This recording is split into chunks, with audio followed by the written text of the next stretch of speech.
আসসালামু আলাইকুম। দেশের যত সব আলতু ফালতু আজাইরা প্রতিবেদন আছে সবকিছু নিয়ে আমি মোহাম্মদ জিয়াদুল ইসলাম জিহাদ হাজির। আজকে আমি জানবো আমাদের আশেপাশের কিছু পোলাপানদের যে তাদের নষ্ট হওয়ার মূল কারণ কি। চলুন সাথেই থাকুন। হ্যাঁ, হ্যালো দর্শক, ওইখানে দেখতে পাচ্ছি এক ভাই, আসুন আমরা তার কাছ থেকেই প্রথমে জেনে নিই। আসসালামু আলাইকুম ভাই। ওয়ালাইকুম আসসালাম। কি আপনি? আমি যে একজন জার্নালিস্ট, এখানে আপনার কাছে কিছু ইন্টারভিউ নেওয়ার জন্য আসছি। আপনার আমি যে ইন্টারভিউটা নিতে আসছি, আপনার এখন মনের ভাবটা কি? আমার খুব রাগ হচ্ছে আপনাকে দেখে, খুব রাগ হচ্ছে। নিউজ নিতে আইছি, আপনার রাগ হওয়ার কারণ কি? আমি সবসময় ফেসবুক, ইউটিউবে, রিলসে, বড় বড় ভিডিওতে দেখে আসছি কত সুন্দর সুন্দর মেয়েরা আসে ইন্টারভিউ নিতে।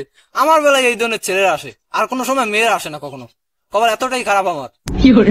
কিছু বুঝছো?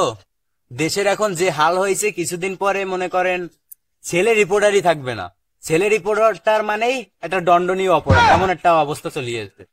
যাই হোক, প্রশ্নে ফিরে আসি। প্রশ্ন হচ্ছে যে আমাদের দেশের সমাজে দেখা যায় যে আমাদের মতো পোলাপান যারা, তারা মাদক এমনকি খারাপ খারাপ কাজের সাথে সংগঠিত হচ্ছে। এর জন্য আপনি কি মনে করেন? সেটা বলতেছি, আগে দুইটা টান দিয়ে একটু ব্রেনটা ক্লিয়ার করে নি, তাহলে আমি ভালোভাবে বলতে পারবো।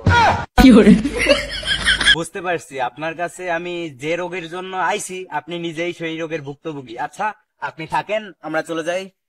খেয়ে যাও, খেয়ে যাও, একটা খেয়ে যাও। না না, থাক, ধন্যবাদ। এদিক ফিরাও। খাবে না যখন। আসসালামু আলাইকুম দর্শক, আসলে দেখতেই পারছেন যে পরিস্থিতি কতটা ভয়াবহ। যাই হোক, যার কাছে আইছি রোগের ট্রিটমেন্ট নিতে, সেই দেখে রুগী। যাই হোক, অন্য আরেকজনের কাছে যাই, সাথেই থাকুন, আসুন। ওই সাইডে এক ভাইকে দেখতে পাচ্ছি, খুব ভদ্রশিষ্ট মনে হচ্ছে। আশা করি সেই রোগের ভুক্তভোগী না। চলেন তার কাছ থেকে কিছু জেনে আসি। আসসালামু আলাইকুম ভাই। যান যান, 2 মিনিট, কে জানি আসছে। হ্যাঁ, ওয়ালাইকুম আসসালাম ভাই। ভাই, আপনি কেবল ফোনে কি বললেন? ভাই, আমি আমার গার্লফ্রেন্ডের সাথে কথা বলতেছি ভাই। আপনি কিসে পড়েন ভাই? ভাই, আমি ক্লাস 5 পড়ি। এর কাছে আইছিলাম কোন রোগ নিয়া, এ নিজে অন্য একটা রোগের, তার চাইতে বড় রোগের হচ্ছে যে কি কয়, ভুক্তভোগী। ভুক্তভোগী। যাই হোক, আপনার কাছে কিছু প্রশ্ন। আমাদের সমাজে আমরা যারা ইয়াং পোলাপান আছি, বেশিরভাগই দেখা যাচ্ছে বর্তমানে যে সবাই, অনেকে মাদকাসক্তি, অনেকে প্রেম প্রীতির দিকে জড়াই যাচ্ছে। এর জন্য আপনি কি দায়ী করেন? আপাতত ফোনটা আপনি ফোন। এর জন্য তো আমি আপনাকে দায়ী মনে করি। সবার কাছে আসে মেয়ে রিপোর্টার, আপনি ছেলে রিপোর্টার আমার কাছে আসলেন, তা মেয়ে রিপোর্টারকেও তো আমার কাছে পাঠাতে পারতেন। একই প্রশ্ন কয়জনে করবি ভাই? ছেলে রিপোর্টার হওয়া হয়তো এখন একটা পাপ হইয়ে গেছে, যা হয়েছে দেশে তাতে একটা দণ্ডনীয় অপরাধ হয়েছে। আচ্ছা, তুমি যে 5 পড়ো, তোমার গার্লফ্রেন্ড আছে, এটাকে কি তুমি খারাপ হিসেবে নাও না? কেন খারাপ হিসেবে নেবো কেন? গার্লফ্রেন্ড তো সবার আছে, আপনারও তো আছে, মিথ্যে কথা বলেন কেন? ভাই, এগো কেমনে বুঝাই, আমি এখনো সিঙ্গেল। শোনো, এখন পড়াশোনার বয়স, এখন কি এই প্রেম প্রীতি করার বয়স? না, আপনার জ্ঞানটা আমার খুব ভালো লাগছে, 500 টাকা হাতেন ভাই, আমি খুব অসহায়। ভাই, আমি এখানে নিউজ নেওয়ার জন্য আসছি, ভিক্ষা নেওয়ার জন্য না। আপনি আমাকে বলুন যে আমাদের ইয়াং সমাজে এই যে গাঁজা বা ফেন্সিডিল ইত্যাদি ইত্যাদি নেশা, আমি যেহেতু ভদ্র মানুষ অত কিছুর নাম জানি না, সো আপনি এগুলারে কিভাবে মনে করেন যে এইগুলা কিসের অভাবে হতে পারে? আপনি কি মনে করতেছেন না যে আমাদের একটা খেলার মাঠ নেই, আশেপাশে কোনো খেলার মাঠ নেই, বা আমাদের আগের যারা জেনারেশনের ছিল তারা ঠিক মতো খেলাধুলা করতো, শারীরিক চর্চা করতো, এখনকার পোলাপান সেটা পাচ্ছে না বইলা দিন দিন খারাপের দিকে চলে যাইতেছে। এর কারণ হচ্ছে হলো মেয়েদের কারণে। মেয়েদের কারণে কিভাবে? মেয়েরা একটা ছেলের সাথে রিলেশন করে সেই ছেলেটা নষ্ট করে তার জন্য। যাক ভাই, কিন্তু লাস্টে গিয়ে একটা খুব সুন্দর কথা বলছে।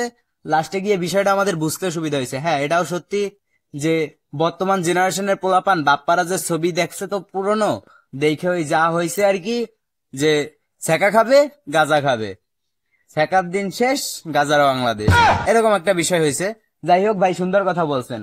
এবার মূলত কথা হচ্ছে যে ভাই, আপনি যে এই ফোনটা পাইছেন, এই ফোন কি সমাজ ধ্বংসের আরেকজন, আমাদের ইয়াং সমাজ ধ্বংস করার আরেকটা দিক বলে আপনি মনে করছেন না? না না, এটা আমি ফোন ফোন আছে সবার, ফোন চালায় না। ধরেন আপনি একটা জিনিস বুঝেন, ফোন একটা দিক দিয়ে আপনি ভালো কাজে ব্যবহার করতে পারেন, খারাপ কাজে ব্যবহার করতে পারেন, যে কোনো এক কাজে আপনি ব্যবহার করতে পারেন। এখন আপনার ইচ্ছা, আপনি যদি মনে করেন যে ভালো কাজের জন্য ব্যবহার করবেন, ভালো কাজের জন্য ব্যবহার করতে পারেন, আবার যদি মনে করেন খারাপ কাজের জন্য ব্যবহার করবেন, তার খারাপ কাজের জন্য ব্যবহার করতে পারেন। ঠিক আছে, তুমি খুব সুন্দর একটা কথা বলছো, কিন্তু ক্লাস 5 ছাত্রের ফোন লাগে বইলে তো আমি মনে করি না। তাও ঠিক, কিন্তু আমি চালাই ফোন, ঠিক আছে। ফোন চালাই, বাপ মাকে বলছি কিনে আচ্ছা দিছে। তুমি তো 5 পড়ো, একটু আগে বললা তুমি প্রেম করো। আচ্ছা তোমার গার্লফ্রেন্ড কিসে পড়ে? আমার গার্লফ্রেন্ড পরে থ্রিটি। আহা আমি পারি না আর পারি না, আমি কেন মরি না, আজরাইল কি চিনে না আমার। সে থ্রিতে পড়ে কিভাবে ফোন পাইলো? আমি কিনে দিছি ফোন, বাপের পকেট চুরি করিকে, টাকা চুরি করিয়া। ভাই আসেন আসেন ভাই আসেন। দেখলেন তো দেশের ভয়াবহ কি পরিস্থিতি, কেউ আছে গাঁজায় আসক্ত, কেউ আছে নারীতে আসক্ত। এতে যা বুঝছি ভাই, আমরাই জীবনে কিছু করতে পারলাম না। আর এটা সবচাইতে কষ্টের বিষয় ভাই, এত বড় ভাবে সাংবাদিক হইয়া কি লাভ? দেশে বর্তমানে ওই টিকটকার তারপরে ফেসবুক আর মেয়েরা সংবাদপত্র নিয়ে এমন করছে যে এখন মেয়ে সাংবাদিক বাদে ছেলে সাংবাদিক হওয়াই একটা অপরাধ।